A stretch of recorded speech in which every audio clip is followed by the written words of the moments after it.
میخوام بهتون یاد بدم چطور با 3 تا ادویه ساده بهترین طعم جیگر رو داشته باشیم.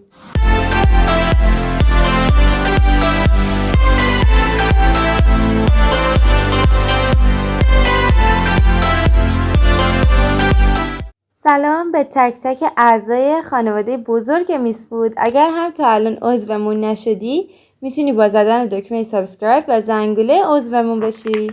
خب دوستان، امروز در خدمتتونم با طرز تهیه خوراک جگر فقط با 3 تا ادویه. شما میتونید با این روشی که من بهتون یاد میدم هم بهترین طعم جگر رو داشته باشید، هم یه طوری آمادش کنید که خاصیتش از بین نره موقع پخت. خب دوستان، بهترین نوع جگریه که لبه هاش تیز باشه و روش هم لکه های سفید نداشته باشه. بریم درستش کنیم. اول جگرتون رو بشورید، بعد خردش کنید که اینطوری خاصیتش از بین نره. به مقدار لازم نمک بزنید و فلفل سیاه. هرچی فلفل سیاه بیشتر بزنید جگر شما خوشمزه تر میشه. بریم سرخش کنیم. خب دوستان، روغن رو داخل تابه میریزیم و اصلا صبر نمی کنیم تا گرم بشه. بلافاصله جگر رو بهش اضافه میکنیم.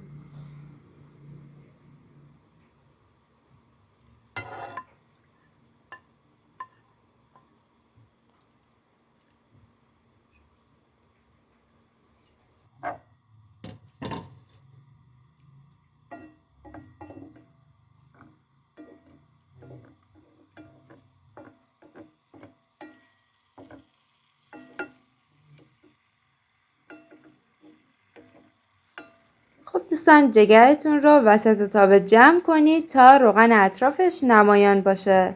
به محضی که روغن شروع کرد به جلزولز کردن و داغ شد، شما باید 2 قاشق چایخوری زردچوبه بهش اضافه کنید و به محض اضافه کردن زردچوبه همش بزنید. شما از الان 3 دقیقه تایم دارید تا جگر رو بپزید.